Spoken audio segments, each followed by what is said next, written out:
Assalamualaikum warahmatullahi wabarakatuh. Waalaikumsalam warahmatullahi wabarakatuh. Subhanallah walhamdulillah wala ilaha illallah Allahu akbar. Disiarkan dari Masjid Darut Tauhid, Jalan Geger Kalonggirang nomor 38, Kota Bandung. Ayah, bunda, akang dan juga teteh, gimana kabarnya pada hari ini? Alhamdulillah, luar biasa. Allahu Akbar. Mudah-mudahan Allah Subhanahu wa Ta'ala melimpahkan kesehatan kepada kita semua. Amin. Apalagi sekarang di 10 terakhir di bulan Ramadan. Kembali lagi bersama saya Kang Usep dalam acara Raos Ramadan on Siniar. Dan tentunya insya Allah pada episode hari ini kita akan membahas tentang, ini adalah sesuatu yang kita inginkan ya, yaitu diundang ke Baitullah. Dan tentunya insya Allah hari ini kita kedatangan tamu. Beliau adalah Ustadz Mumuh Abdul Muhyi. Beliau diamanahi di Darut Tauhid sebagai Ketua KBIH Darut Tauhid. Mari kita sapa. Assalamualaikum warahmatullahi wabarakatuh, Ustadz. Waalaikumsalam warahmatullahi wabarakatuh. Alhamdulillah. Ustadz, gimana kabarnya, Ustadz? Alhamdulillah, luar biasa. Allahu Akbar. Alhamdulillahirrahmanirrahim. Ustadz, ini adalah sesuatu, tema kita hari ini adalah yang membahas tentang supaya diundang ke Baitullah. Banyak sekali orang yang baik mereka yang belum mengenal Baitullah ataupun juga mereka yang bahkan sudah menuju ke Baitullah atau berangkat ke Baitullah. Dari anak kecil bahkan sampai orang lansia pun juga gitu, para lansia pun juga pengen ke Baitullah. Iya, betul. Sesungguhnya apa sih hal yang menarik di Baitullah itu sendiri? Apakah mereka yang datang ke sana itu hanya melihat Ka'bahnya sendiri? Ataukah mereka penasaran dengan bentuk Ka'bah? Ataukah gimana itu, Ustaz? Ya, baik. Bismillahirrahmanirrahim. Terima kasih Kang Usep atas kesempatannya. Yang pertama tentunya juga konsekuensi kita sebagai seorang muslim.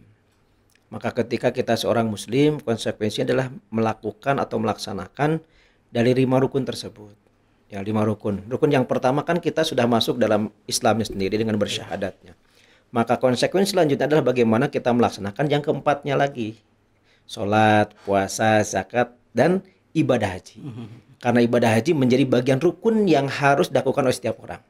Cuma rukun-rukun ini juga tidak semua rukun itu menjadi keharusan. Tapi Allah memberikan rukhsah atau memberikan keringanan ketika memang dia tidak istitoah, tidak mampu. Maka bagi haji ini adalah walaupun di sana termasuk rukun Islam, tapi ada persyaratannya. Syaratnya apa? Istitoah. Dia mampu. Mampu secara fisik dan mampu secara materinya tentunya.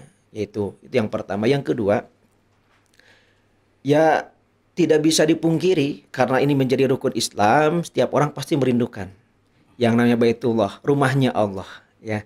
Ketika seseorang keyakinannya sangat kuat kepada Allah Subhanahu wa Ta'ala, maka sangat berharap sekali ingin beribadah di rumahnya. Nah, sebagai kiblatnya yaitu apa? Kota Makkah Al-Mukarramah dengan adanya Ka'bah. Maka inilah menjadi motivasi bagi setiap orang sangat berharap sekali ingin berangkat ke tanah suci, baik melaksanakan ibadah haji maupun ibadah umroh. Bahkan motivasinya akan lebih tinggi ketika seseorang sudah datang ke sana. Nah, jadi motivasi seseorang itu ketika sebelum berangkat dan sesudah berangkat itu akan lebih berbeda. Nah, kalau sudah berangkat itu motivasinya lebih besar gitu. Betul, kenapa? Karena dia sudah merasakan nikmatnya ibadah, ya, merasakan bagaimana suasana di Masjidil Haram, Masjidil Nabawi itu, sehingga pengen lagi. Nah itu jadi kayak mungkin kita seperti makan bakso, ya mohon maaf ya, ketika kita ditunjukin di bakso itu enak. Tapi kalau orang yang belum merasakan nikmatnya makan bakso di tempat itu mungkin masih ragu-ragu, kata siapa enak. Nah, tapi berbeda dengan orang yang memang sudah pernah merasakannya dan ditunjukin, oh iya memang di sana enak. Pasti dia akan ketagihan. Apalagi bakso saja orang bisa ketagihan. Nah, apalagi ini ibadah, dan ibadah tersebut kan keutamaannya sangat luar biasa. Ya. Lipat gandanya ketika sholat di Masjidil Haram ya 100.000, kemudian di Masjid Nabawi 1.000, kan itu lipatan yang sangat luar biasa gitu kan, sehingga orang juga walaupun mungkin ke sana orang berbeda-beda niatnya.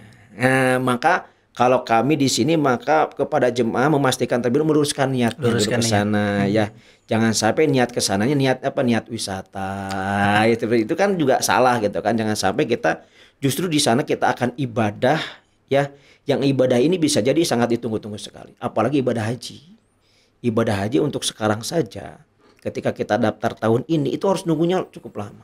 Masya Allah. Kapan itu Ustaz? Di Bandung saja, kalau kota Bandung itu kurang lebih 20 tahun nunggunya. Masya Allah. Jadi sangat lama sekali kan ya. Jadi kalau misalkan Kang Usep sekarang usianya 40 tahun misalkan, kemudian daftar hari ini, berarti kemungkinan 20 tahun kemudian tuh akan berangkatnya. Berarti usia 60 tahun. Ya. Nah, sehingga maka ada program-program dari pemerintah, terutama dari PBKH, bagaimana ini dengan programnya Haji Muda. Nah, jadi bagaimana anak-anak muda yang memang secara persyaratannya usia 12 tahun ke atas itu sudah bisa daftar. Sehingga nanti pada saatnya dia usianya kalau sekarang 12 tahun sudah daftar, ditambah 20 tahun kan usia 32 tahun. Jadi usianya memang masih segar-segarnya. Apalagi ibadah haji, ibadah umroh itu kan juga fisik ini terlibat sekali gitu. Fisik ini sangat terlibat sekali. Maka orang juga banyak yang mengatakan ibadah haji ibadah fisik. Kenapa ibadah fisik? Tawaf itu 7 putaran. Nah, kalau fisiknya nggak sehat, 7 putaran kan cukup berat. Apalagi kalau dengan jemaah sangat banyak sekali seperti itu. Ya, kemudian sa'i 7 balikan. Antara jarak Safa Marwah kan 400 meter. 400 kali 7 2 km 8, ya 2,8 meter berarti kan. Itu kan subhanallah. Makanya di saat tidak sedikit juga diperlukan orang-orang yang sangat sehat gitu kan untuk. Tapi juga yang sakit pun ya kalau Allah mengundangnya insya Allah di sana pun banyak yang bantuan segala macam itu sangat memungkinkan sekali. Iya, gitu. soalnya Ustadz kalau dilihat di televisi ataupun di media sosial itu kayaknya mudah sekali gitu melakukannya. Apakah itu sesungguhnya berat gitu Ustadz? Ya tergantung kondisinya juga ya. Ketika kita tawaf di sana kalau jemaahnya sedikit ya mungkin mudah gitu kan. Tapi ketika pelaksana ibadah haji dengan jumlah banyak jemaah, bahkan satu dunia masuk ke sana dengan jumlahnya sangat ribuan gitu ya. Itu kan bukan suatu yang mudah sekali gitu kan. Maka fisik ini perlu sekali gitu. Masya Allah.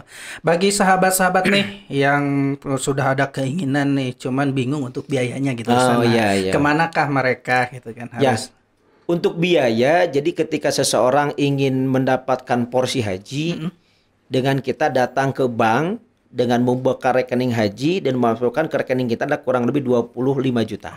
Nah, jadi setelah 25 juta itulah baru kita punya porsi haji. Kalau sebelumnya 20 juta, ya sekarang udah 25 juta. Sehingga setelah 25 juta tersebut, itu kita nunggu sampai nanti tahun keberangkatan. Nah di tahun keberangkatan lah di sana nanti ditentukan pelunasannya berapa, sisanya berapa lagi. Contoh misalkan 2020 kemarin, ya jemaah itu kurang lebih kan 34 juta lebih. Dan itu masing-masing embarkasi beda-beda biayanya gitu kan. Untuk Jawa Barat kurang lebih 34 juta atau kurang lebih 35 juta lah seperti itu ya. Nah berarti dari yang 25 juta sudah dibayarkan ya. Yang ketika dia daftar itu, nah pas pelunasan tahun inilah sisanya kurang lebih 10 jutanya 10 seperti itu ya. Gitu. Jadi ke bank tersebut gitu kan untuk. Ya jadi ke bank terlebih dahulu buka rekening. Setelah nanti dibuka rekeningnya kemudian daftar baru ke Kemenag. Nah, ke Kemenag ini berdasarkan kota kabupaten masing-masing. Jadi orang kota Bandung ya harus daftar ke kota Bandung. Ya, orang Cianjur harus daftarnya di Cianjur. Ya, itu setelah aturannya. Kita tidak bisa ya KTP-nya KTP Cianjur pengen daftar di kota Bandung itu nggak bisa. Karena berdasarkan domisili, berdasarkan KTP seperti itu. Nah, juga bagi jemaah juga sebenarnya sekarang ada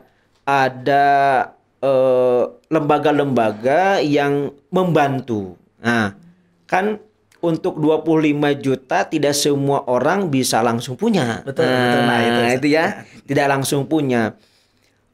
Tapi ada beberapa lembaga keuangan yang itu bisa membayarkan terlebih dahulu 25 jutanya. Nah, nanti tentunya ini juga dengan syariah, dengan akad syariah, ya dengan akad syariah. Nanti jemaah tersebut tinggal menyicil lah kayak nyicil motor seperti itu. Nah, lembaga keuangan inilah yang nanti membantu. Jadi walaupun dia punya uangnya 1 juta, itu langsung bisa punya porsi aja loh. Nah, itu dua alubasinya gitu ya. Jadi lembaga keuangan ini membantu bagi jemaah yang walaupun punya uang 1 juta, dia bisa langsung punya porsi haji. Nanti sisanya dibayarkan oleh lembaga keuangan, baru kita nyicil nanti ke lembaga keuangan tersebut. Nah, jadi tidak harus nunggu sekian tahun dulu. Betul. Ya. Misalkan kalau pegawai biasa, mohon maaf, mungkin sebenarnya kita bisa nabung tuh. Nabung sampai 25 juta berarti berapa tahun kira-kira? Nah, nunggu itulah nanti sebenarnya yang untuk memangkas masa tunggu itulah dibantu oleh lembaga keuangan ini. Sehingga hari ini pun ketika punya uang 1 juta, persyaratannya sudah komplit semuanya, administrasinya, datang ke bank nanti dibantu oleh lembaga keuangan, ya, oleh koperasi atau apa, data juga ada bisa ya seperti itu. Nanti udah langsung punya porsi haji. Nah, itu satu ininya ya, satu bantuan lah yang bisa dilakukan juga oleh bagi masyarakat yang membutuhkan. Oh, insya Allah ya. Ya. Insya Allah.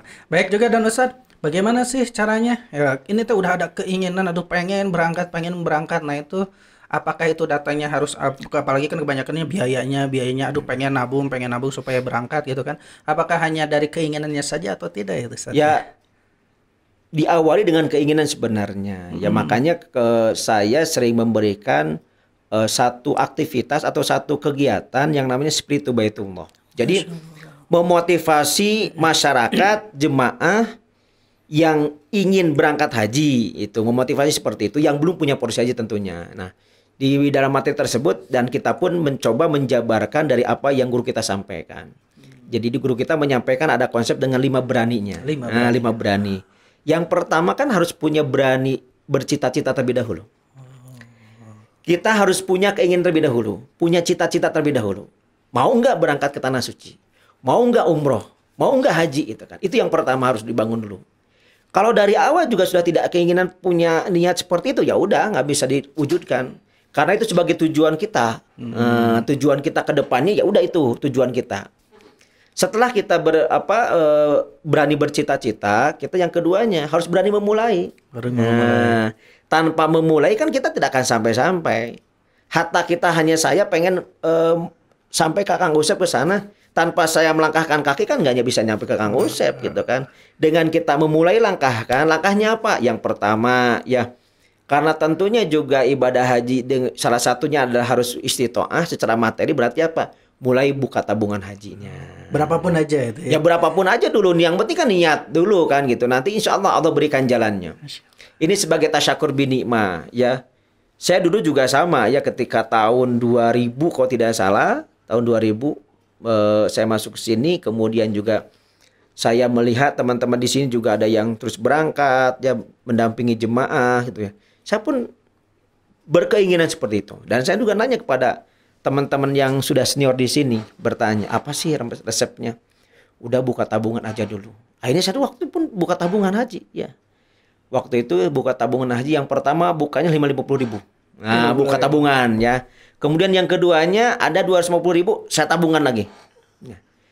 Dan sampai saat ini tabungan haji saya di BMT masih 300.000. Masih utuh 300.000.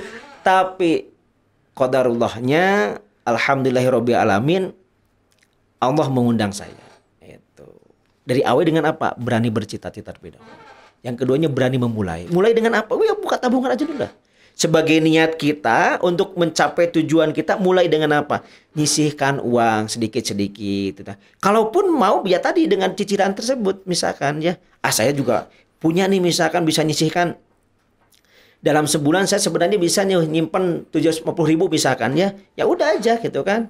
Bisa menggunakan dana talangan sehingga langsung hari ini pun bisa dapat porsinya. Nah, itu yang berani yang kedua. Yang ketiganya berani apa? Berani berproses. Semua juga kan ada prosesnya. Tidak ada yang ujug-ujug jadi gitu kan ya. Semuanya pasti ada proses. Begitupun dengan cita-cita kita, itu ada prosesnya. Prosesnya lakukan oleh kita. Ibadah kita tingkatkan, kerja kita juga lebih giat lagi, sehingga nanti Allah juga akan berikan jalan keluarnya. Wabil khusus yang saya dorong sebenarnya lebih banyak bagaimana kita prosesnya adalah proses yang lebih, kalau usahanya usaha langitnya lah gitu kan ya.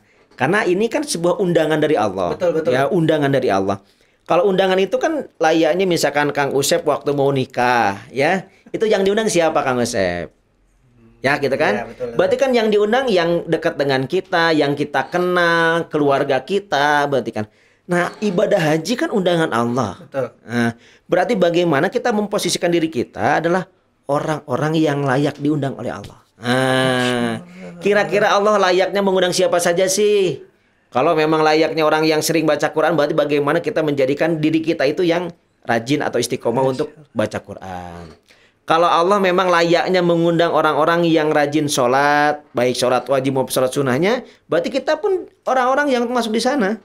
Karena pintunya nanti juga kita tidak tahu pintu mana sih yang Allah akan mudahkan bagi kita untuk bisa berangkat ke sana gitu. Kalau memang kita Allah akan mengundang ketika kita banyak membantu orang lain misalkan, ya udah banyak bantu orang lain gitu kan. Karena ketika kita banyak membantu orang lain, insya Allah kita pun akan dimudahkan urusan kita. Banyak hal sebenarnya yang kita bisa lakukan dengan apa? Usaha batin kitanya ataupun usaha langit kitanya. Ya, karena undangan dari Allah, karena pasti Allah secara spesial akan mengundangnya, dan ukurannya kan bukan ukuran secara materi ya. Tidak sedikit yang berangkat ke sana itu kan secara materi mah nggak punya, ya kan Ustaz ya. Secara materi mah belum punya apa-apa, tapi kalau Allah mentakdirkan, kalau memang undangan dari Allah, itu caranya Allah begitu indah sekali. Ah ya, bahkan saya punya teman tuh Kang Usep ya, punya teman karena dia rajin, mungkinnya rajin membantu jemaah gitu kan ya. Itu ada yang bayarin gitu kan, bayarin untuk porsinya kan, itu satu hal yang yang luar biasa. Cara dari Allah itu yang begitu indah gitu kan ya, begitu indah sekali gitu kan, yang tidak bisa kita ukur ya. Jadi kita jangan berpikirnya kemampuan kita saja. Kalau berpikir kemampuan kita itu terbatas, ya. Tenaga kita terbatas, kemampuan materi kita terbatas, segalanya terbatas kita. Ada yang tidak terbatas apapun itu, yaitu siapa? Allah Subhanahu wa taala.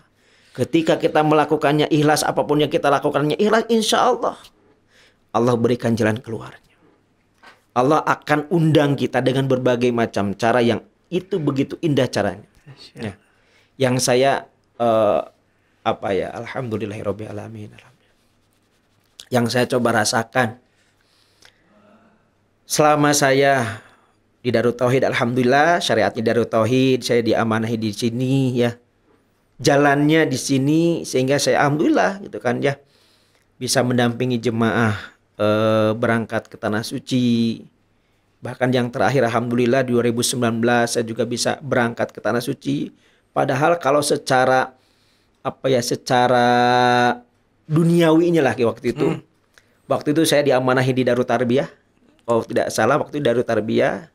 Kemudian dipindahkan saya itu ya, ke KBIH. Ya. Secara akal kalau ukurannya duniawi ya gitu kan, ukuran duniawi gitu kan ya. Itu mungkin lebih enak di sana gitu kan ya gitu. Tapi justru inilah cara Allah ya, begitu indahnya saya dipindahkan dari Darut Tarbiyah pindah ke KBIH. Tahun itu pun saya langsung bisa berangkat dengan cara yang Allah dengan udah luar biasa. Bahkan luar biasanya sekali saya alhamdulillahnya itu berangkat ke sana. Mungkin kalau jemaah haji biasanya itu hanya 40 hari ya. Tapi saya bisa menikmati kemarin selama kurang lebih 2 bulan di sana. Subhanallah ya. Itu yang belum pernah saya rasakan kenikmatan. Bahkan salah satu yang begitu nikmat yang Allah berikan kepada saya, alhamdulillahirabbil alamin. Saya baru pertama kali antri, tidak harus berdasar-desakan, tidak harus main sikut kiri kanan gitu. Itu mengikuti alur ya, mencium Hajar Aswad layaknya kita antri makan. Karena diatur oleh askar. Karena waktu itu jemaah haji sudah pada pulang. Kemudian jemaah umroh pun belum datang ke sana. Dan kondisinya memang longgar sekali di sana gitu. Ya, akhirnya oleh askar suruh antri, ini ibu-ibu antri dari sini, bapak-bapak dari sini, laki-laki Iwan. Subhanallah. Alhamdulillah. Itulah cara Allah ya. Jadi kita sebagai manusia yang mestinya senantiasa harus terus mengandalkan Allah Subhanahu wa taala. Pasrah ya. Pasrah aja. La haula wala quwata illa billah. Kita tidak mempunyai kekuatan apa-apa, apalagi dalam hal urusan haji. Jadi tidak jaminan dengan banyaknya uang. Betul, Ya. Ustaz. Kalau belum diundang oleh Allah mah tidak akan berangkat. Ada juga banyak yang tidak punya materi, tidak punya uang, tapi kalau sudah undangan dari Allah mah tidak ada yang bisa menghalanginya. Undangan dari Allah Subhanahu wa taala. Subhanallah. Itu Kang Usep, ya. Jadi berani berproses. Prosesnya kita lakukan tuh, karena proses pasti sangat panjang sekali, ya. Terutama bagaimana kita proses dalam menghadapi ini, ya. Oh, ini harus nunggu 20 tahun, ya nggak apa-apalah, ya. Emangnya yang ngatur siapa gitu kan. Bahkan kalau di Jawa Barat masih mending 20 tahun ya, di Kota Bandung 20. Ada yang sampai itu 30 tahun Kang Usep. 35 tahun nunggunya itu ya. Subhanallah, bahkan di Malaysia itu sudah lebih lama lagi dibandingkan dengan kita, ya. Nah, itu yang ketiga. Yang keempatnya berani apa? Berani berkorban. Mulai kita korbankan. Kalau sebelumnya kita mungkin uang yang dari rezeki dari Allah lewat lembaga atau lewat manapun kita dapatkan, kita pakai untuk hal yang kurang begitu manfaat, udah kita potong itunya. Kita simpan, kita sisihkan, mulai kita tabungkan. Nah, korbankan waktu luang kita dengan banyak ibadah kepada Allah, ya. Banyak meningkatkan takwanya lah. Karena kalau lihat di Al-Qur'an kan janji Allah, wa may yattaqillah yaj'al lahu makhraja wa yarzuqhu min haitsu la yahtasib. Itu yang kita kejar. Jadi kalau kita meningkatkan takwa kita kepada Allah, Allah berikan jalan keluar dari masalah-masalah kita, dan yang bonusnya apa? Wa yarzuqhu min haitsu la yahtasib. Itu yang bonusnya dari Allah.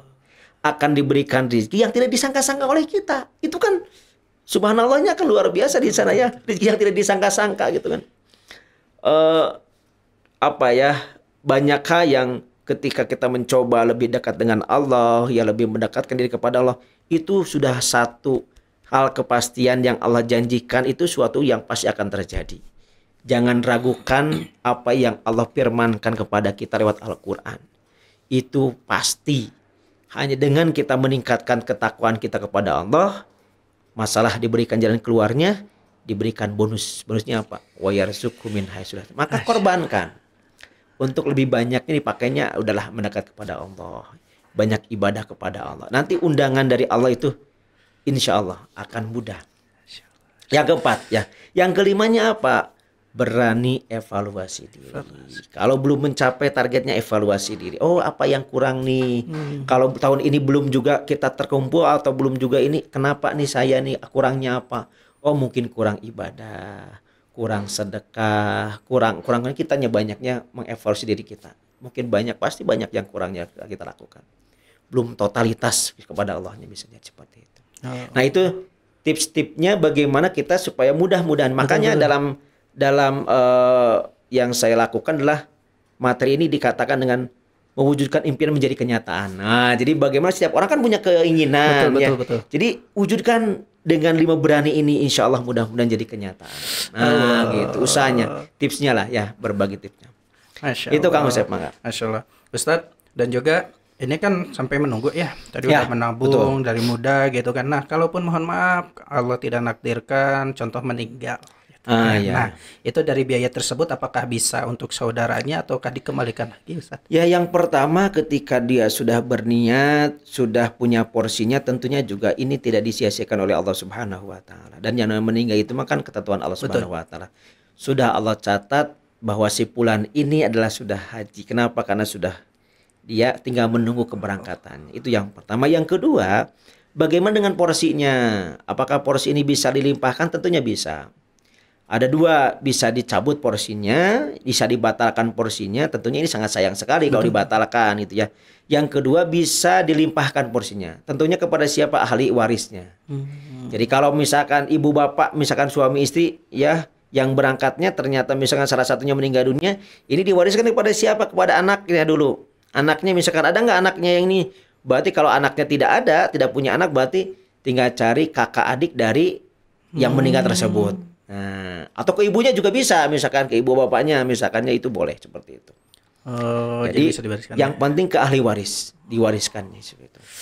Aduh, Masya Allah Ustadz, ini dari pembahasan ini pengen, mata itu. Iyalah, pengen terus semakin pernah ke sana maka semakin rindu, semakin pengen lagi gitu. Apalagi sekarang ya dengan kondisi pandemi ya. Betul. Nah, iya itu gitu Ustaz, gimana ini? Ya, untuk saat ini memang belum informasinya memang masih kita menunggu secara resmi dari Arab Saudi terkait dengan pemberangkatan haji tahun ini ya.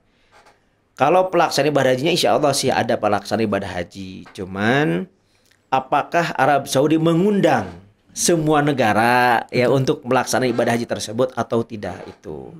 Yang mudah-mudahan Arab Saudi bisa mengundang ya jemaah Indonesia untuk bisa berangkat ke tanah suci. Tentunya juga ini sangat ditunggu-tunggu oleh jemaah yang secara catatannya itu ya mestinya berangkat di tahun 2020.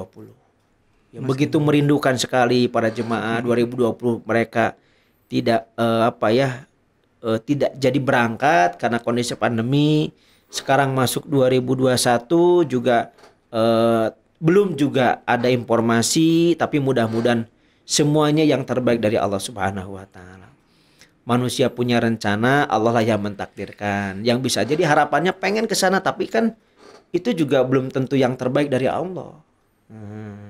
Maka kita mah yang penting ya udahlah tinggal minta kepada Allah manapun yang terbaik, kalaupun dengan diberangkatkannya mudah itu yang terbaik, kalaupun tidak ya apa-apa itu pun pasti yang terbaik dari Allah Subhanahu wa taala. Gitu.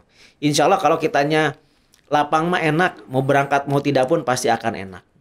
Yang nggak enak itu ketika kitanya ngotot sekali. Betul. Ya pengen berangkat, dia ternyata nggak berangkat, pasti akan dongkol ya. Makanya yang penting yang paling utama adalah lapang dada terlebih dahulu ya. Itu yang paling utama. Maka pasrahkan kepada Allah. Wa may yatawakkal 'alallah fahuwa. Ketika memasrahkan kepada Allah, itu Allah urusannya oleh Allah nanti gini kan gitu.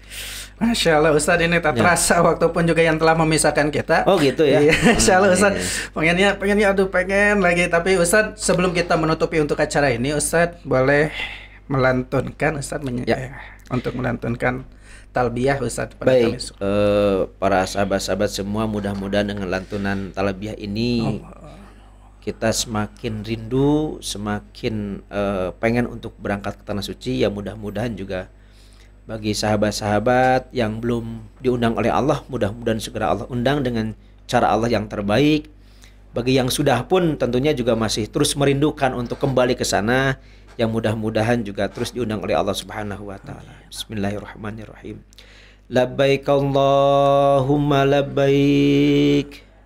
Labbaik la syarika laka labbaik. Innal hamda wan ni'mata laka wal mulk la syarika lak. Labbaik Allahumma labbaik. Labbaik la syarika laka labbaik. Innal hamda wan ni'mata laka wal mulk la syarika lak. Labbaik Allahumma labbaik. Labbaik la syarika laka labbaik. Innal hamda wan ni'mata laka wal mulk la syarika lak. Alhamdulillahirabbil alamin. Tambahannya mungkin terakhir dari KBIHU Darut Tauhid bagi para jemaah ya yang siapapun ya yang ingin segera untuk daftar atau ingin segera punya porsi haji dengan kondisi uangnya terbatas, belum punya uang 25 juta, insya Allah nanti kami bantu untuk disambungkan ya dengan lembaga keuangan, insya Allah tentunya dengan proses syariah ya, dengan proses syariah insya Allah. Walaupun hanya uang punya 1 juta pun insya Allah ya, hari itu pun kalau persyaratannya sudah komplit insya Allah itu bisa dibantu dan langsung punya porsi haji. Jadi sudah ketahuan tahun berapa perkiraan berangkatnya, tinggal menunggu kurang lebih 2 harian setelah aplikasi tersebut nomor porsinya sudah ada, nanti besokannya dicek sudah ketahuan tahun 2000 sekian berangkatnya itu. Jadi tidak harus nunggu dulu. lama-lama sampai 25 juta. Terima kasih Kang Usep. Masya Allah, luar biasa Alhamdulillah. sekali ya. Apalagi tadi yang dilantunkan oleh Ustadz ya. Alhamdulillah. Mudah-mudahan itu terngiang terus ya Amin, amin ya Allah. dalam pikiran kita, supaya kita tadi keinginan kita menjadi keyakinan, dari udah keyakinan kepada Allah sehingga menjadi pasrah. Dan juga mudah-mudahan di 10 tahun ini juga ini untuk awal ya Ustadz ya. Betul. Awal kita ya untuk lebih memperkiatkan lagi, untuk memperkuatkan lagi ibadah kita, untuk bisa lebih dekat lagi kepada Allah Subhanahu wa Amin, taala. ya Allah. Akhir kata saya Kang Usep bersama Ustadz Mumu Abdul Muhyi. pamit undur diri. Terima kasih atas perhatiannya. Wassalamualaikum warahmatullahi wabarakatuh. Masya Allah.